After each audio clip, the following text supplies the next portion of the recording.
ini tutorial. Nah, kalau di sini itu ada yang bagian file, biasanya ada file-file data kita, kemudian plot. Kalau misalnya kita memunculkan plot, dia muncul di sini.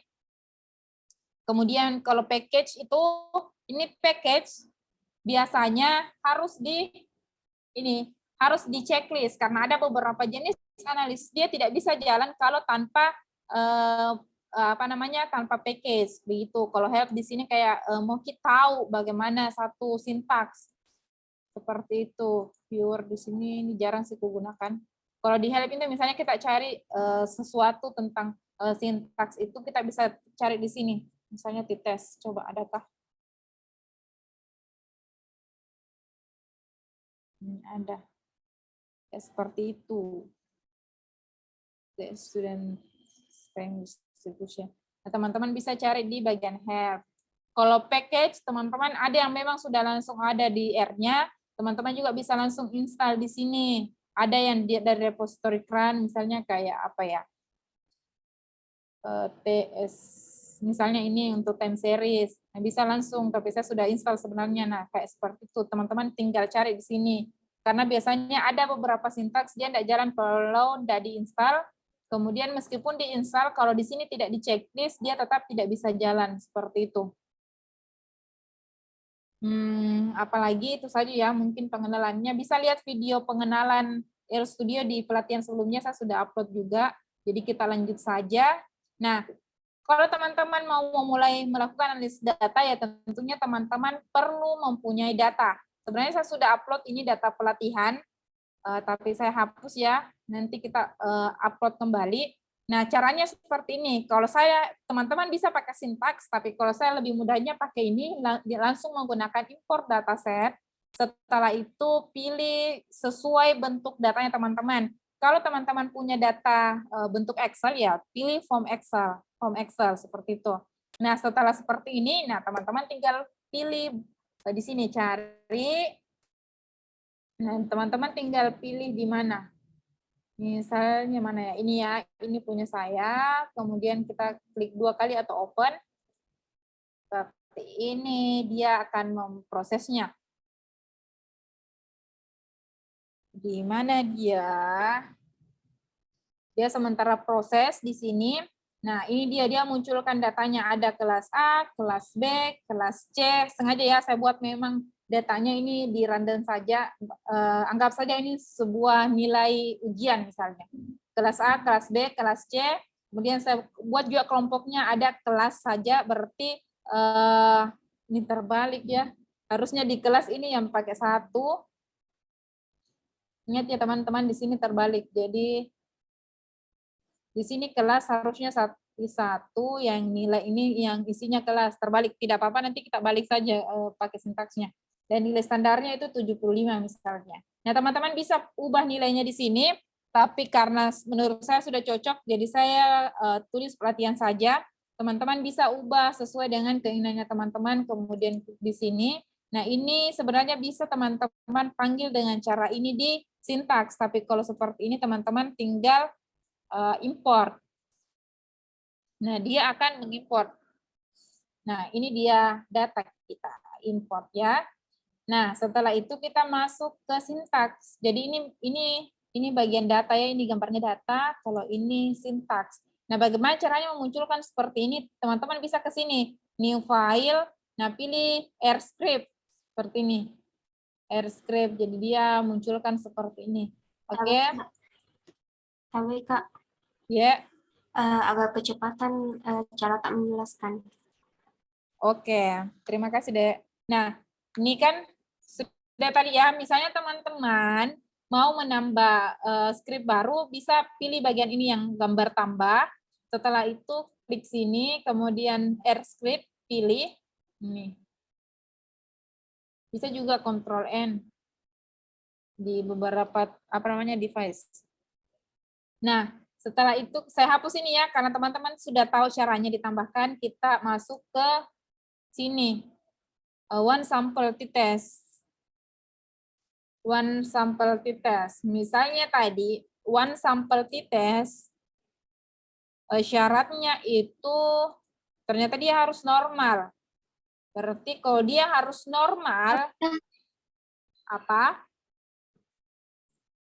Ada yang bicara? Nah, karena dia harus normal, teman-teman bisa masuk ke sini. Saya tulis dulu, kalau mau menulis judul supaya dia tidak terdeteksi sebagai sintaks yang salah, kasih tanda pagar sebelumnya. Jadi dia itu dibaca sebagai kayak keterangan seperti itu. Misalnya uji normal. Uji normal. Oke. Nah, kita akan menguji normal kelas A misalnya. Berarti kita tulis bisa langsung begini, Shapiro test. Kan ada analisis Shapiro test. Oke, Shapiro test. Bisa juga Lillyforce, tapi dia harus ada package-nya, tapi yang sederhana saja yang Shapiro test.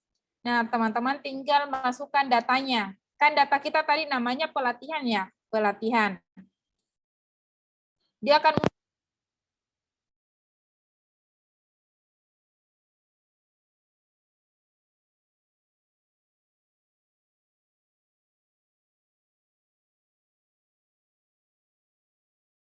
Maaf Kak, suara atau tidak ada?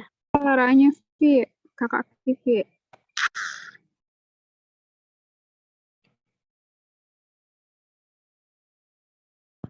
dulu. Cek. Bagus? Iya, Demi Kak. Yang mana? Cek suaranya. Sudah ada, Dek? Iya, Kak.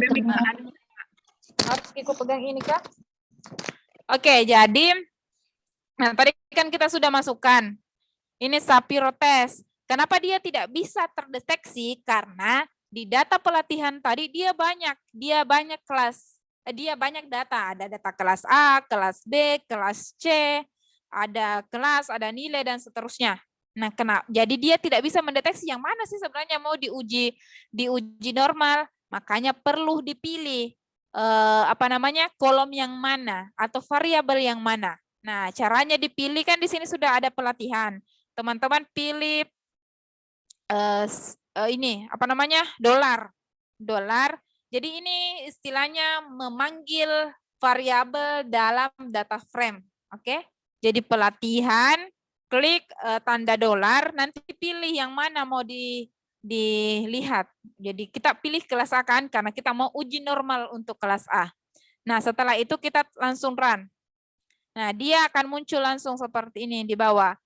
Data pelatihan kelas A, W, ini nilai hitungnya, dan p-value-nya 0,004212.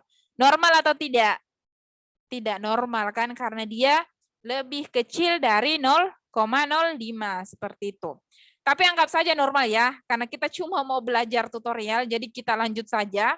Nah, anggaplah pelatihan kelas A ini, data pelatihan kelas A ini normal. Nanti kita lanjut. Tapi supaya lebih mudahnya, karena ada beberapa kelas juga nanti membutuhkan uji normal, kita uji normal saat semua. Nah, bagusnya di RStudio, teman-teman bisa tinggal copy saja ini. Copy saja, kemudian tinggal ganti di sini. Hapus sampai dolar, kemudian klik dolar lagi, dia akan muncul. Misalnya kita mau lihat kelas B, kita enter lagi, kita Ctrl V lagi, kemudian kita hapus lagi sampai dolar, kita isi lagi dengan dolar.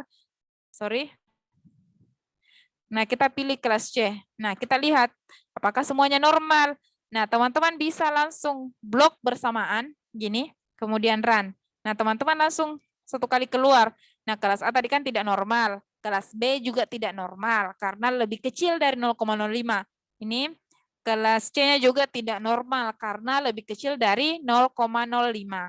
Jauh ya, karena dia 0,0020 di belakang koma baru ada angka seperti itu. Oke, saya rasa dipahami ya untuk uji normal. Nah, karena kita asumsinya anggap ya sudah normal, meskipun hasilnya tidak normal, anggap normal tanda kutip, karena kita mau belajar tutorialnya. Nah, untuk one sample t-test dia menggunakan ini t-test. Nah, kita sudah tahu misalnya sintaksnya t-test. Teman-teman bisa gunakan bantuan di RStudio. Klik tanda tanya, kemudian klik t-test. Nah, biasanya dia muncul begini. T-test, kemudian run. Dia akan muncul di sini.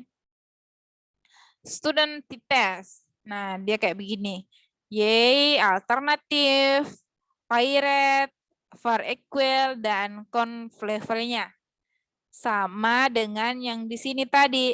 Nih. Jadi di sini X-nya X dan Y ini adalah sebagai vektor. Kalau vektor numerik yang dimaksud sama RStudio itu kayak variabelnya, variabel X-nya, variabel Y-nya, seperti itu. Alternatifnya ini uji hipotesisnya. Ada dua sisi dan ada satu sisi. Kalau dua sisi kita bisa two side, kalau tidak berarti kita pilih less atau greater atau satu sisi. Tapi kita kali ini belajar dua sisi saja dan tidak usah dulu bertanya kenapa tidak satu sisi, karena itu berkaitan dalam proses penarikan kesimpulannya nanti. Kali ini kita belajar two side yang umum digunakan dalam pelatihan dalam penelitian atau analisis statistika sederhana seperti itu. Kemudian MU ini nilai rata-rata populasi. Nah, ini hanya digunakan atau hanya diisi bukan nol pada saat kita melakukan analisis one sample t-test. Oke? Dia hanya diisi pada saat kita menggunakan analisis one sample t-test. Karena pada pirate sample t-test dan independent sample t-test tetap menggunakan sintaks ini yang membedakan sama one sample t-test, di one sample t-test diisi ininya. Karena disinilah yang menjelaskan bahwa dia dibandingkan dengan nilai rata-rata mana atau nilai standar mana, seperti itu. Ini penjelasannya. Nilai rata-rata populasi atau nilai rata-rata selisih antara populasi jika dilakukan uji hipotesis terhadap dua populasi secara default nilainya 0. Artinya tidak perlu dihiraukan itu. Bisa juga tidak dimunculkan, J. Seperti itu. Nah, karena kali ini kita mau membandingkan tadi nilai standarnya di sini, teman-teman bisa lihat misalnya kita buat nilai standarnya 75 dan dia mau dibandingkan dengan nilai 75, jadi teman-teman tinggal masukkan X pelatihan. Kan di sini tadi ada Y-nya sama dengan. Nah, itu bisa tidak ditulis, langsung saja ditulis X sama dengan pelatihan. Ini X sama dengan pelatihan kelas A. Ingat, selalu kalau kita menggunakan kelompok data seperti ini yang isinya banyak, teman-teman harus selalu memanggilnya menggunakan ini tanda dolar supaya diketahui yang mana mau dianalisa. Jadi X-nya itu pelatihan X kelas A, kemudian alternatifnya uji hipotesisnya dari berapa arah? Jadi 2 arah. Kemudian MU-nya itu 75. Di sini di bagian yang conf level, confident level kepercayaannya misalnya 0,95, ini secara default jadi kayak secara umum itu yang digunakan standar 95, makanya kenapa nanti alfanya itu diukur sama dengan 0,05 karena di sini taraf kepercayaannya 0,95 seperti itu. Dia bisa tidak ditulis sama dengan contoh yang di sini yang ku buat di sini, dia tidak ditulis tapi dia tetap bisa menganalisa karena dia dianggap secara defaultnya t-test ya seperti itu 0,95 atau 95% seperti itu. Oke, saya rasa dipahami. Nah, kita caranya di run, kalau di R itu bisa di blok seperti ini. Bisa juga kita tinggal simpan sini. Ini sebenarnya bisa begini ya. Begini, bisa juga di enter begini. Supaya tidak terlalu panjang. Nah, bisa teman-teman blok begini, kemudian langsung di run. Nah, dia muncul. Nah, itu kan muncul one sample t-test. Padahal tidak ditulis di sini one sample t-test, dia langsung deteksi one sample t-test. Dan p-value-nya ini 0,00 sekian. Nah, secara penarikan kesimpulan, dia menunjukkan ada perbedaan yang signifikan antara nilai rata-rata kelas dengan nilai rata-rata populasi atau nilai standar yang ditentukan atau satu nilai yang mau dibandingkan karena nilai terbalik ya. Ada ada perbedaan yang signifikan. Sorry saya keliru guys. Ada perbedaan yang signifikan karena nilai alfanya nilai p-value-nya atau nilai signifikansinya lebih kecil dari 0,05 jauh. 0,004055. Berarti dia jauh dari 0,05 yang artinya ada perbedaan yang signifikan. Seperti itu. Nah, itu caranya untuk analisis one sample t-test. Oke? Semoga dimengerti. Insya Allah. Nanti juga saya bagikan sintaksnya dari PPT ya. Nah, selanjutnya kita belajar setelah one sample t-test, kita belajar pirate ya, bukan independen. Kita independen dulu karena di sini independen. Oke, independen t-test tadi sudah saya jelaskan secara sederhana. Independen sample t-test itu analisis komparasi yang tujuannya kita mau melihat perbedaan adakah perbedaan yang signifikan? Adakah perbedaan yang signifikan antara dua kelompok yang tidak berpasangan? Misalnya kelas A dan kelas B. Perumpamaan misalnya di sini kelas A dan kelas B ini, kelas A dan kelas B ini, kelas A misalnya diberikan treatment atau cara pembelajaran yang lebih modern misalnya, kemudian kelas B ini tetap yang konvensional, yang dulu-dulu seperti itu. Nah itu mau dilihat. Apakah ada perbedaan? Adakah perbedaan pemahaman yang diukur berdasarkan hasil tesnya mungkin, atau apakah misalnya, atau yang diisi sama guru misalnya. Intinya ini yang menunjukkan nilai dua kelas itu dengan perbedaan pemberian treatment. Ada kelas A dan kelas B. Kenapa dia disebut saling bebas? Karena mereka tidak saling mempengaruhi. Karena mereka bukan dari orang yang sama yang diukur, dia berada dari dua kelas yang berbeda, dari orang-orang yang berbeda. Berbeda nanti kalau pirate ya. Oh, kita ke sini. Nah, setelah kita paham kenapa independen sample t-test, kita bisa lihat skala interval atau rasio ini juga menjelaskan dia di kuantitatif. Kalau di SPSS yang teman-teman biasa gunakan, mungkin teman-teman akan memilih scale karena dia masuk interval atau rasio. Kemudian kelompok data saling bebas atau tidak berpasangan. Ya cocok kan, karena dia memang dari kelompok yang berbeda. Data per kelompok berdistribusi normal, data berkelompok tidak terdapat outlier. Nah biasanya ini baku deret ya antara outlier sama normal. Biasanya kalau ada data outlier itu sudah membuat distribusi kacau yang akhirnya distribusinya tidak normal. Jadi ini tidak, ini sebenarnya data outlier itu ada data yang terlalu jauh dari jangkauan pusat data. Pusat data itu bisa dilihat dari ukuran pemusatan. Ukuran pemusatan biasanya rata-rata, median, apalagi satu sama modus. Seperti itu. Kemudian varians antar kelompok sama atau homogen. Seperti itu. Oke, kita lanjut di independent sample t-test.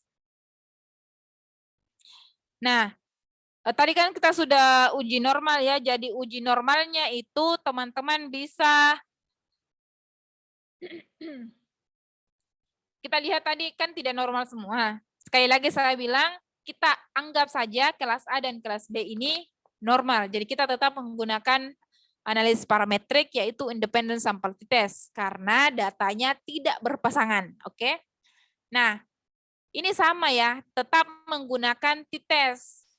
Seperti itu, tetap menggunakan t-test. Tetap menggunakan t-test, kita bisa lihat di sini. Tetap menggunakan t-test, yang membedakan dengan one sample t-test itu di MU-nya. MU-nya itu dikasih 0. Di sini tetap menggunakan alternative to site. Dan di independent sample t-test, bedanya dari one sample t-test, kalau di one sample t-test, dia hanya menunjukkan satu variabel. Variabel X saja. Tidak perlu ada Y-nya atau tidak perlu ada variabel kedua. Kenapa? Karena hanya variabel itu yang mau dibandingkan dengan nilai rata-ratanya. Seperti itu. Jadi, kalau di independent sample t-test, ada X dan Y. Nah, misalnya kita mau membandingkan antara kelas A dengan kelas B. Ya, kita tulis. Misalnya contoh ya. Misalnya Y-nya itu adalah dari data pelatihan. Oke. Kita pilih yang mana. Misalnya kita mau membandingkan dengan kelas B. Berarti teman-teman pilih kelas pelatihan kelas B. Begitu juga caranya dengan di kelas A. Teman-teman juga bisa sebenarnya langsung copy saja ke sini. Oke. Kemudian alternatifnya itu kita gunakan to set atau dua arah. Kemudian MU-nya 0, tidak perlu diisi, dibiarkan saja 0. Kemudian di sini, ini nanti yang akan membedakan antara independent sample t-test sama dependent sample t-test. Atau Paired sample t-test. Karena di sini kita akan menjelaskan, ini yang saya maksud tadi, data logikal atau apa nih, logikal, jenis-jenis data logikal, false. Nah, di sini ditunjukkan bahwa paired di sini sama dengan false, atau artinya paired di sini tidak paired Ki. Salah Ki kalau dia paired gitu Ki. Kan false sama true. Misalnya var equal itu kayak variansinya diasumsikan Ki sama. Misalnya kita anggap variansinya tidak sama, beda ya. Karena jarang sekali ada kelompok yang variansinya sama persisnya, jadi kita pilih false. Nah, di sini paired-nya kita false ya. Kenapa? Karena dia bukan paired sample t-test, tapi dia independent sample t-test. Jadi di paired-nya ini ditulis false. Kemudian var equal-nya false juga karena dianggap bahwa variansi dari dua kelas ini tidak sama. Kan di sini var equal berarti variansinya sama. Seperti itu. Conf level-nya 0,95 sama dengan tadi kita menggunakan nilai default-nya dari t-test. Nilai conf level-nya atau taraf kepercayaannya 0,95 atau 95%. Seperti itu. Nah, kalau sudah seperti ini, teman-teman bisa langsung run. Oke, sini. Well, 2 sampel t-test. 2 sampel t-test. Data pelatihan. Nah, ini nilai T-nya, uji T-nya. Ini DF-nya. Kemudian ada P-value-nya. Nah, ini P-value-nya. Kalau berpangkat 0 berpangkat minus 5 berarti 1, 2, 3, 4. Ada 5 ya, ada 5 ya angka di belakang koma. Tunggu saya lihat.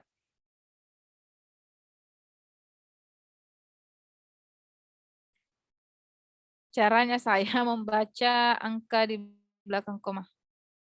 Ini teman-teman Ctrl C.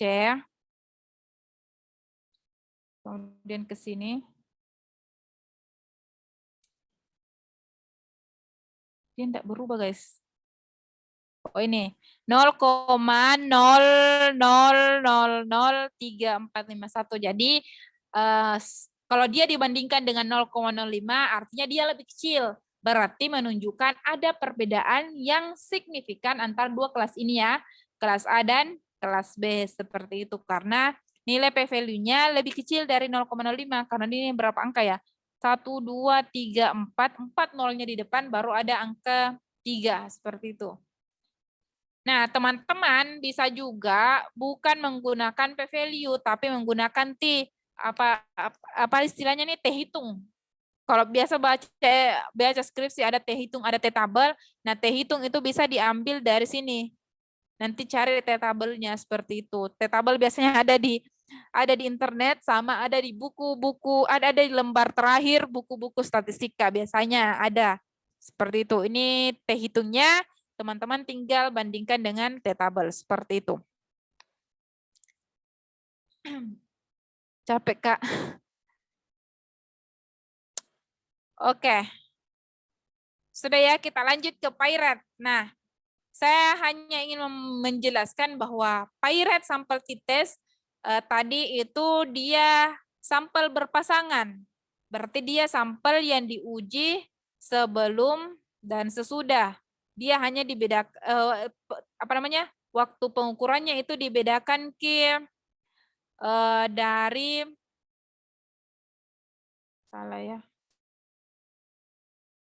paired sample t-test itu hanya dibedakan dari waktu, misalnya diukur sebelum pelatihan dan setelahnya diukur lagi, itu namanya data berpasangan atau paired sample t-test. Dia harus juga berdistribusi normal karena dia masuk dalam rumpun parametrik. Sintaksnya sama dengan independent sample t-test. Oke, ingat sintaksnya sama dengan independen sampai tites. Tadi saya sudah jelaskan sedikit. Yang membedakan hanya di pirate-nya. Kalau di independen sampai tites kita harus, kalau di pirate sampai tites kita isi dengan true, berarti benar. Dia pirate ya benar. Seperti itu. Oke? Ingat yang membedakan di sintaks RStudios dia nilai pirate-nya true. Seperti itu. Oke, konfliknya bisa sama juga seperti itu. Misalnya kelas A dan kelas B. Anggaplah ini kelas A pengukuran sebelumnya kita memberikan dia treatment A, treatment A, kemudian pelatihan B ini dia hasil ukurnya setelah dia diberikan treatment B. Insya Allah dipahami lah untuk teman-teman yang apalagi yang teman-teman anak penelaran atau temannya anak penelaran. Bertanya sama anak penelaran kalau bingung yang mana sebenarnya pirate sama independen. Nah, itu saja yang membedakan. Coba kita langsung analisis ya. Ini terlihat jelas teman-teman. Itu saja yang diubah. Atau kita ubah deh supaya ada terlihat perbedaan. Misalnya di sini kita ambil kelas C ya. Misalnya pengukuran sesudahnya itu nama kelasnya kelas C, nama nama datanya kelas C. Ingat, pilih yang mana, kemudian pilih kelas C. Setelah kita pilih kelas C, sudah amannya semua, kita pilih ini semua. Bisa juga, tidak perlu diblok, simpan saja kursor di bagian ini, bagian sintaks ini, kemudian di run. Dia akan munculkan seperti ini. Dia langsung baca pirate sample t-test. Ada t-hitungnya juga, dan ada p-value-nya juga. Nah, ini juga menunjukkan p-value-nya 0,02. 0,02 dengan 0,05 lebih kecil. Berarti artinya dia memiliki perbedaan yang signifikan antara pengukuran sebelum dan sesudah. Seperti itu. Biasanya ada yang bertanya, Kak, kalau ditahu ada perbedaan sebelum dan sesudahnya. Nah, teman-teman sebenarnya bisa analisa datanya, melihat deskripsinya, bilang, oh rata-rata sebelum dan rata-rata sesudahnya itu yang mana lebih besar, kayak seperti itu. Bisa juga ditambah memperjelas dengan menggunakan uji N-gen, tapi kita tidak bahas uji N-gen di sini, kita hanya membahas ini. Jadi intinya pirate sample t-test hanya membedakan di bagian pirate-nya dari independent sample t-test. Jadi teman-teman cuma perlu mengingat satu sintaks, sudah bisa melakukan analisis 3. Dan apa yang lebih bagus dari RStudio, kalian tidak perlu mengganti-ganti lagi. Misalnya bisa simpan ini, bisa simpan filenya ini, nanti kalau misalnya mau menganalisis lagi, tinggal ganti nama datanya, tinggal input data, kemudian ganti datanya, kemudian dianalisis lagi. Jadi kayak apa ya, bisa teman-teman diartikan hanya sibuk di awal. Misalnya teman-teman yang baik sekali nih dalam satu kelasnya. Pokoknya mau Kak buat semua analisisnya pirate sample t-test, one sample t-test sama pirate sample t-test, baru bagikan ke teman kelasnya. Pakai RStudio. Teman-teman tinggal ganti datanya, nanti tinggal klik run langsung keluar datanya. Itu menurutku lebih mudah dibanding teman-teman menggunakan aplikasi Crack yang juga teman-teman harus lagi hafal klik ini, klik ini, klik ini, dan kalau mau melakukan analisis lagi diulang lagi, klik ini, klik ini, klik ini. Berbeda dengan RStudio, teman-teman bisa langsung copy, tinggal ganti nanti datanya, seperti itu. Oke. Kayaknya terlalu bersemangat, Kak.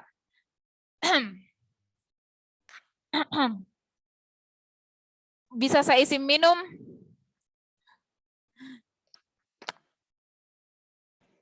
Silakan Kak Iya, Vivi. Kak, silakan. Ya Allah. 32 aja yang bergabung, siapa yang mau nyumbang? Ini 50 lebih.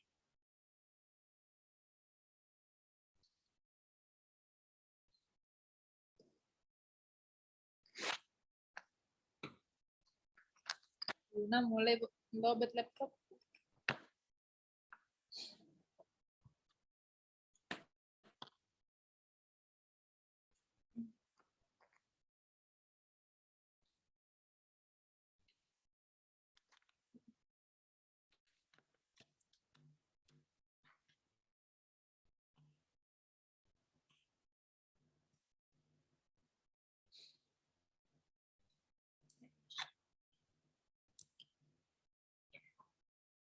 Oke, kita lanjut ke ANOVA.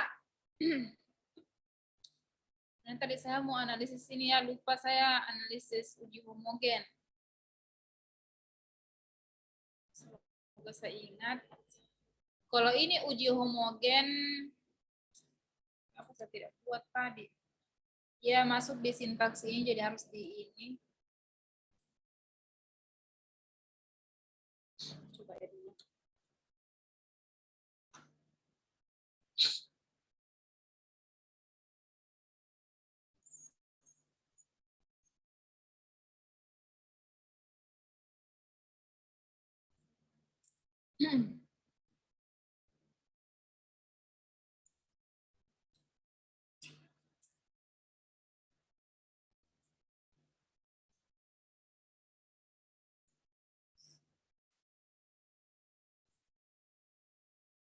Di sini kelas ya.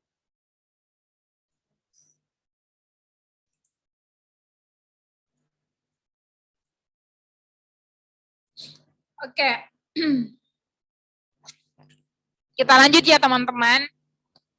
Tadi saya lupa untuk apa ya? Memperlihatkan analisis homogenitas atau uji homogenitas. Uji homogenitas. Uji homogenitas tadi kan menjadi salah satu syaratnya independent sample test. Ada yang bertanya, Kak, kenapa paired sample test tidak perlu uji homogenitas? Hematnya saya dan pemahaman yang saya dapat, kenapa tidak perlu? Karena memang mereka sudah berasal dari sampel yang sama, karena dia dilakukan pengukuran pada orang yang sama. Seperti itu. Beda dengan independent sample test. Kalau independent sample test, kita mau membandingkan orang yang berbeda. Makanya perlu diuji apakah mereka homogen atau memiliki karakteristik yang sama dua kelompok ini sehingga mau dibandingkan. Seperti itu. Nah, kalau dipairatkan dia dianalisis berdasarkan diukur berdasarkan perbedaan waktu. Jadi dia tetap diukur dari satu orang tapi dua waktu. Tapi ada juga sih yang berpandangan perlu dilakukan analisis homogen untuk paired sample test karena bisa jadi berubah kondisinya itu orang dan lain-lain. Jadi teman-teman silahkan pilih mazhabnya sendiri, pilih sesuai rujukannya teman masing-masing. Jadi kalau mau uji homogenitas di paired sample test silahkan, kalau tidak juga silahkan. Intinya sesuai dengan rujukan yang terpercaya dan bisa diterima dosennya apabila teman-teman melakukan skripsi, disertasi maupun tesis seperti itu. Nah, ini cara untuk uji homogenitas teman-teman. Untuk uji homogenitas, apa yang teman-teman perlu lakukan? Begini, teman-teman harus mengelompokkan dulu. Tidak boleh dilakukan kelas A, kelas B, kelas C, kemudian mau diuji homogenitas, kita harus mengumpulkan dulu nilai-nilainya ini, kemudian mendefinisikan bahwa misalnya ini sebenarnya terbalik ya, yang di sini harusnya judulnya nilai, di sini judulnya kelas. Misalnya ini, yang di kelas ini dia diberikan kode 1 untuk kelas A, kode 2 untuk kelas B, dan kode 3 untuk kelas C. Jadi kayak dia dibuat dua kelompok dengan judul yang berbeda. Ada nilai sama ada kelas. Di kelas dia di kode saja berdasarkan nilai yang di sampingnya. Seperti itu. Nah, kita sudah buat ini. Jadi kalau teman-teman mau lihat uji homogenitasnya, teman-teman harus menggunakan Levena test. Nah, ini tadi yang saya jelaskan sebelumnya. Teman-teman perlu paham package karena ada beberapa yang tidak bisa dianalisis sebelum adanya package. Contohnya ini ya, saya tidak menceklis ini, car data sama car, ini tidak bisa teranalisis. Ini tidak bisa teranalisis, error in Levena test, call not find, function Levena test. Nah, pada saat saya checklist package-nya, ini, car, dia nanti sudah bisa teranalisa. Nah, itu yang saya maksud. Jadi, ada sintaks yang dia tidak bisa teranalisis kalau dia tidak di checklist di sini. Karena ada beberapa sintaks yang memang dia, kalau sudah dimatikan error, dia kembali tidak terchecklist. Kecuali beberapa, misalnya base ini dia terchecklist terus, dataset dia juga terchecklist terus, grafik, GRDVCS ini juga terchecklist terus karena tidak pernah terchecklist, dan mungkin beberapa. Nah, kalau ini tadi harus memang yang untuk Levena test. Nah, kalau Levena test itu dia car. Caranya teman-teman bisa install di sini. Teman-teman harus terkonek internet, kemudian sini cari car. Nah, tinggal install seperti itu. Tapi saya sudah install jadi tidak perlu. Oke, kita lanjut. Karena di sini kita sudah bisa analisis, jadi teman-teman tinggal klik Levena Test. Ada 2 Levena ya. Saya lihatkan. Disarankan sama ini ada Levena.test, tapi ini the function are where deprecated in 2019. Intinya bukan untuk homogenitas. Jadi teman-teman tetap membaca ya di bagian sininya, di bagian yang kuning yang muncul ini. Nah, kalau ini kan muncul ini untuk Levena test for homogeneity of variance-nya. Seperti itu. Bagusnya juga R itu selalu memunculkan kalau kita menulis beberapa yang sudah terdeteksi, oh kayaknya dia mau cari ini, dia langsung menyarankan seperti itu. Oke, selanjutnya teman-teman bisa masuk di Levena test, ingat yang seperti ini, kemudian masukkan datanya, data nilainya ya. Tapi kenapa di sini kelas? Karena tadi terbalik supaya teman-teman juga fokus. Pelatihan kelas, kemudian di sini kelompoknya. Kan tadi namanya nilai, jadi pelatihan nilai seperti itu. Kemudian teman-teman tinggal run seperti itu. Nah, di sini dilihat di PR lebih besar dari F. Ini yang dibandingkan dengan 0,05. Dia apa nih? Homogenitas juga itu dia harusnya lebih besar dari 0,05. Tapi ini lebih kecil ya, lebih kecil dari 0,05, kayak tidak homogen seperti itu. Tapi anggap saja homogen karena ini hanya untuk mempelajari dan data yang saya bangkitkan. Seperti itu. Nah, Levena test juga berfungsi nanti di analisis ANOVA yang akan kita bahas selanjutnya.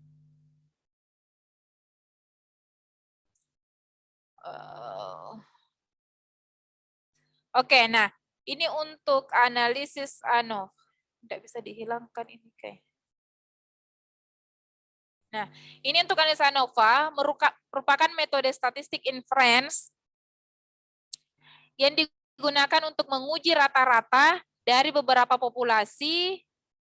ANOVA merupakan perluasan dari uji rata-rata uji T. Jika uji T menggunakan hanya 2 sampel yang akan dibandingkan, maka dengan ANOVA dapat dibandingkan lebih dari 2 sampel. Itu tadi yang saya bilang, dia lebih dari 2 sampel, jadi lebih dari 3 kelompok yang mau dibandingkan misalnya, seperti itu. Karena merupakan perluasan uji rata-rata, maka komponen yang digunakan sebagai acuan adalah varians. Sehingga ANOVA disebut juga analisis of variance atau analisis variansi, seperti itu. Nah, di ANOVA itu ada 2 ya, ada one way ANOVA dan ada two way ANOVA. Nah, pada kesempatan ini kita mempelajari one way ANOVA, jadi 1 faktor. Ada juga yang 2 faktor. 2 faktor itu dia melihat beberapa kelompok berdasarkan beberapa faktor, seperti itu. Nah, melihat beberapa kelompok berdasarkan perbandingan beberapa faktor, tapi tidak perlu pikir dulu itu. Yang perlu kita pikir hari ini hanya one way ANOVA, membandingkan 1 faktor dalam beberapa kelompok. Kemudian, apa syarat-syaratnya? Yang pertama, sampel berasal dari kelompok yang independen, saling bebas, karena dia lanjutan dari uji independen tadi, tapi dia lebih dari 2. Variabel faktor, variabel independen atau variabel bebas berupa non-metrik, data kategorik. Kelompok tadi dia sebagai independen atau variabel itu yang kemudian mempengaruhi nilai selanjutnya. Karena dia kelas A nilainya sekian, karena dia kelas B nilainya sekian. Makanya dia disebut sebagai variabel independen. Kemudian variabel data penelitian berdistribusi normal. Oke, tadi kita sudah analisis satu-satu uji normal. Kemudian variabel data penelitian mempunyai varians yang sama atau data homogen. Itu tadi Levena test pakai uji homogenitas Levena test seperti itu. Oke, kita lanjut di sintaksnya. Kalau ANOVA sangat singkat sintaksnya. Seperti ini saja. Ini summary of, ini data ya, ini data nilai dari data kelompoknya, kemudian nama kelompok datanya, nama frame-nya atau nama yang diinput datanya tadi. Nah, kita lihat ke sini. Tadi kita sudah uji normalitas, sudah sudah uji homogenitas juga. Jadi kita tinggal melakukan analisis ANOVA-nya karena ceritanya syarat-syarat yang ditentukan sudah terpenuhi. Oke, anggap saja semuanya sudah sesuai dengan syarat ya, karena kita hanya ingin belajar tutorialnya. Oke, teman-teman masukkan atau tulis summary. Sebenarnya yang sintaks sebenarnya, sorry, terlalu banyak sebenarnya.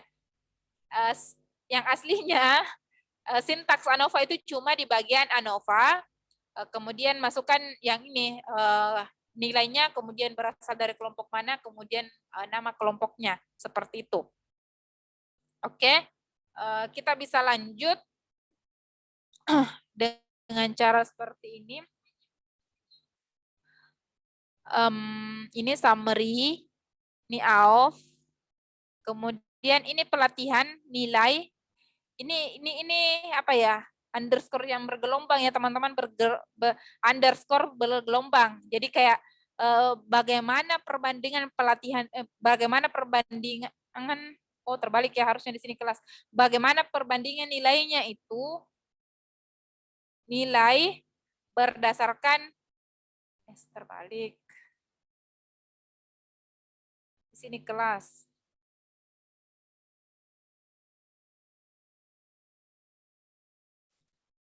Di sini nilai. Jadi bagaimana perbandingan kelas itu berdasarkan nilainya ya. Ya Allah terbalik banget ini namanya, tapi teman-teman pahami saja.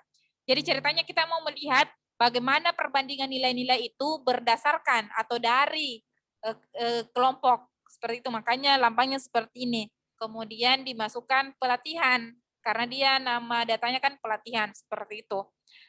Oke, saya mau tunjukkan seperti ini. Untuk dipahami.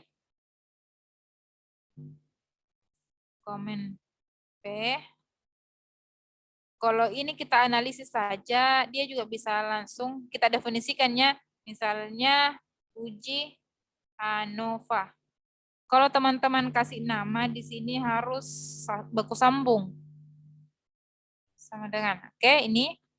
Jadi dia namanya uji AOF. Uji ANOVA. Meeting AOF-nya ini dikeluarkan ke sini ya. AOF, masukkan datanya, kemudian kita run.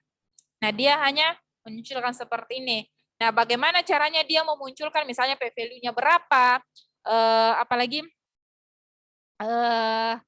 hitung nilai hitungnya berapa, itu caranya dengan memasukkan nilai summary ini, nilai summary.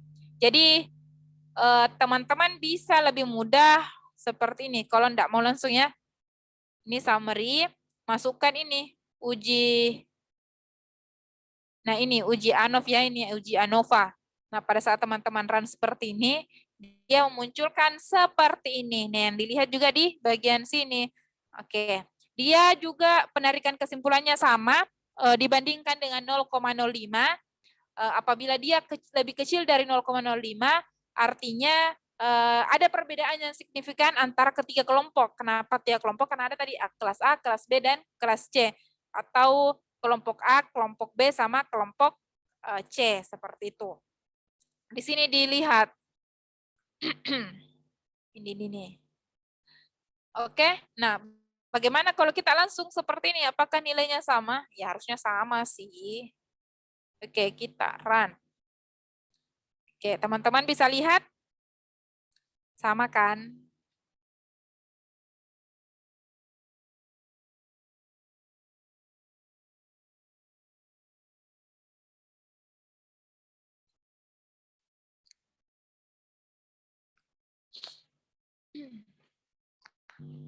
Oke, itu sampai di analisis ANOVA. Jadi kalau di uji ANOVA itu biasanya ada uji lanjut. Uji lanjutnya itu tidak masuk dalam pelatihan ini. Jadi uji lanjutnya biasa ada yang 2K, apalagi namanya, ada beberapa Duncan dan lain-lain sebagainya. Jadi terserah beberapa alasan kenapa dia ditarik sebagai analisis uji lanjut. Uji lanjut biasanya karena kan di uji ANOVA itu menganalisis, misalnya ini 3 kelompok, menganalisis 3 kelompok. Tapi pada saat penarikan kesimpulan itu hanya menunjukkan hanya menunjukkan dia apa namanya dia ada perbedaan secara keseluruhan ini kelompok ada berbeda, tapi kita tidak bisa tahu yang mana sih yang paling berbeda antara masing-masing kelompok. Nah, gunanya uji lanjut adalah melihat itu, yang mana sih yang paling berbeda antara masing-masing kelompok, seperti itu.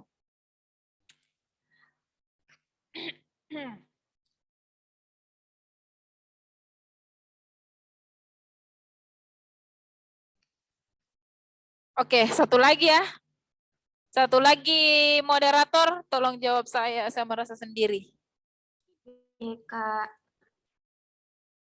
Oke.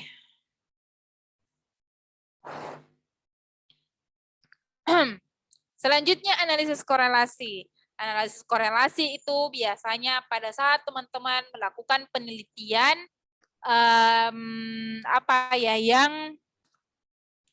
yang menggunakan yang ingin melihat keeratan hubungan dari beberapa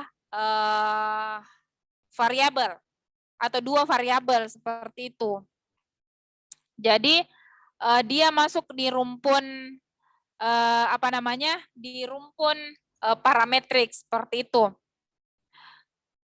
Oke, jadi beberapa syaratnya itu ini. Variabel-variabel yang dikorelasikan merupakan suatu data yang bersifat kontinu, kuantitatif, artinya data tersebut berupa bilangan atau angka yang diperoleh melalui kegiatan pengukuran. Sampel yang diambil merupakan sampel yang cenderung homogen, harus homogen juga. Data dapat berupa skala interval, seperti itu. Nah, intinya dia uji normal juga dan lain-lain. Anggap saja kita sudah uji normal. Nah, ini sintaksnya, saya belum isi, tadi saya belum belum memasukkan datanya. Jadi bantu saya. Intinya yang teman-teman ingat ini untuk korelasi itu dia core test. Nanti di metodenya yang diganti-ganti. Ada Pearson, ada Kendall, sama Spearman-Rowe. Jadi di sini kita hanya menggunakan Pearson. Jadi teman-teman pada saat mencari nantinya bisa mengganti-ganti di sini. Kalau dia Kendall tahu berarti dia non parametrik. Kalau dia Spearman-Rowe berarti dia juga non parametrik. Kalau parametrik kita menggunakan metode Pearson. Nah, di sini X untuk data pertama, Y untuk data kedua. Alternatifnya tadi pengambilan keputusan berdasarkan hipotesisnya berapa arah. Misalnya kita gunakan two-side metodenya, kemudian conf levelnya atau taraf kepercayaannya. Ini juga secara default 0,95. Jadi bisa tidak ditulis, tapi kita tulis saja tidak apa-apa, tidak mengganggu juga. Oke, kita masukkan di sini tadi nilai pelatihan. Kemudian ini kita pilih kelas A. Kemudian Y-nya sama dengan pelatihan, kemudian, sorry. Ini kelas B. Nah, kita mau melihat bagaimana arah hubungannya dan keeratan hubungannya. Nah, dia menunjukkan seperti ini. Dia langsung menunjukkan Pearson product moment correlation. Jadi dia p-value-nya 0,9895, artinya tidak memiliki hubungan yang signifikan. Kenapa? Karena dia lebih besar dari 0,05. Nah, juga di sini dilihat di T-nya.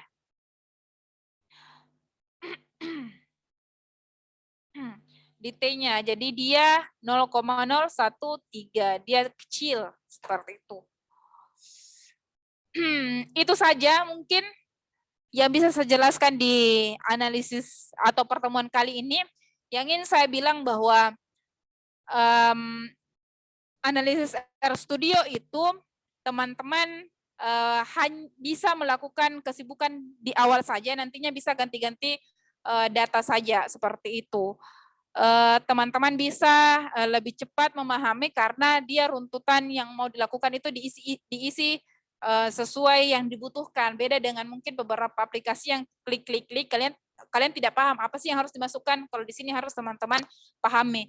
Seperti itu mungkin saya kembalikan ke moderator karena juga saya di tempat yang sudah mau tutup dan akhir pelatihan ini jam 9, jadi tinggal 3 menit dan mungkin ada beberapa dari moderator saya kembalikan. Terima kasih.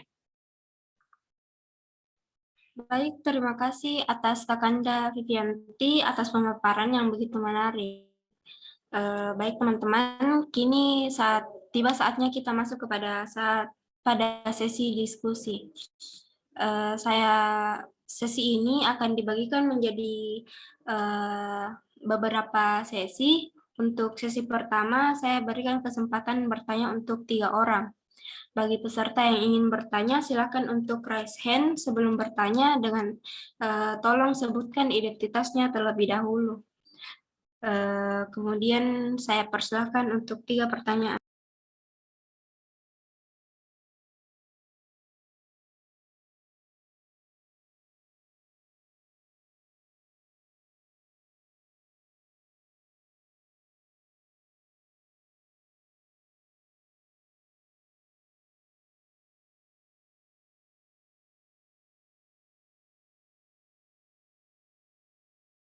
Silakan untuk peserta atas nama Husnul diaktifkan mic-nya atau sampaikan pertanyaannya pada kolom.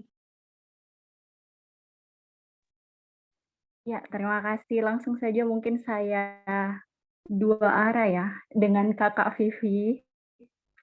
Tapi sebelumnya suaranya terdengar ya, Kak Vivi? Iya, terdengar Kak Husnul. Iya. Pemaparan materi yang sangat menarik dan sangat berisi dari pelatihan RStudio kali ini. Apalagi kan kita tahu ya Kak Vivi ini memang sudah menggeluti RStudio dari lama. Nah, saya mau tanya Kak, tadi kan ada beberapa tutorial analisis yang sudah dipaparkan. Nah, biasanya yang saya kenal, sehemat saya, dalam uji walaupun itu min tunggal atau one sample t-test, independen dan Pyrette, kan biasanya ada uji 2 ekor atau two tail yang tadi sudah dipaparkan.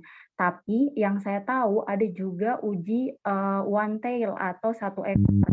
Biasanya pihak kiri dan pihak kanan.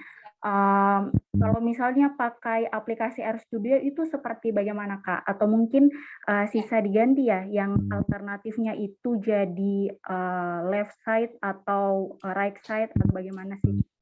Itu aja sih yang mau saya tanyakan.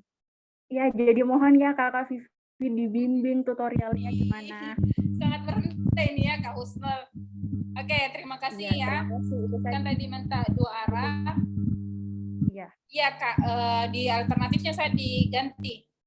Yang pernah saya baca ya, pilih salah satunya tadi. Yang apa tadi namanya itu? Yang ini, less atau creator. Pilih saja salah satunya. Yang pernah saya baca, karena belum pernah saya gunakan. Karena kalau tidak salah, dia juga berbeda di penarikan hipotesisnya, tapi mungkin lebih dalam bukan di sini ya, karena agak agak teoritis kenapa harus to set, less sama creator. Tapi kalau pertanyaannya tadi bagaimana caranya, tinggal pilih ini. Kan tadi saya pilih to set, nah teman-teman tinggal pilih less atau creator. Kalau creator ya jangan lupa kasih tanda petik 2. Oke, karena dia tidak akan terbaca kalau dia tidak diberikan tanda petik 2. Sama dengan yang di sini to set, seperti itu.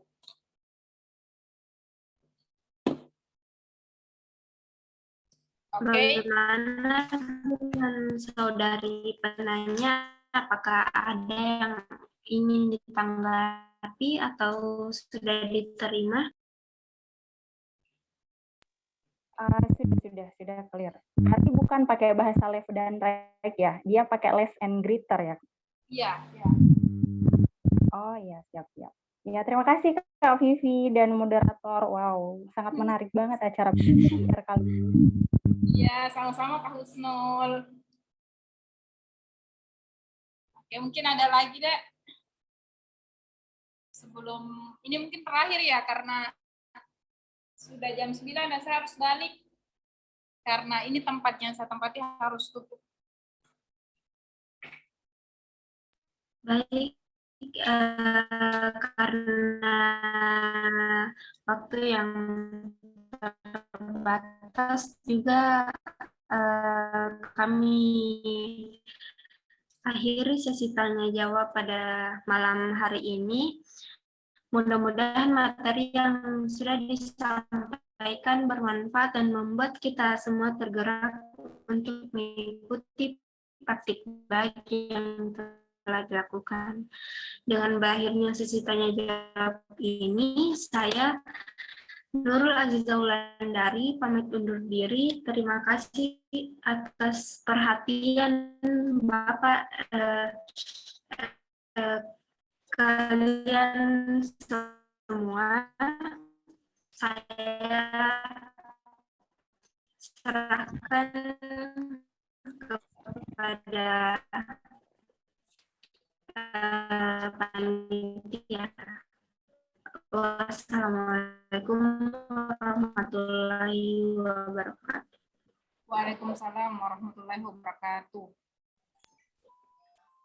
Oke Kak, mungkin bisa foto Ya, bersama ya. dulu. Ya, boleh. Ayo teman-teman, silahkan buka kameranya.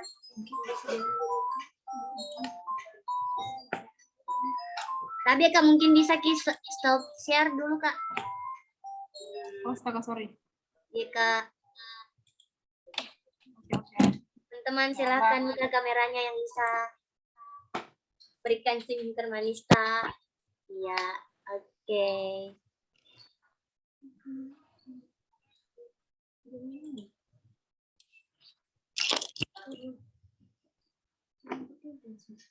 Halo Juli, Udah? ada Juli.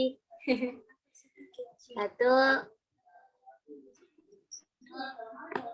2, tunggu.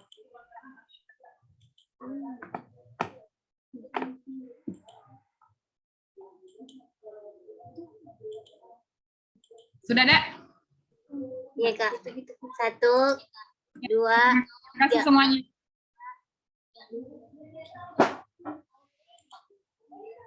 Lagi mungkin sekali lagi.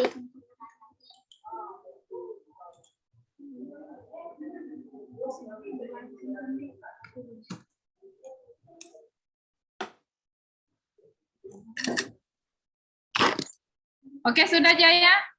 Iya Kak. Terima kasih semuanya. Saya izin live ya. Semoga sukses semua.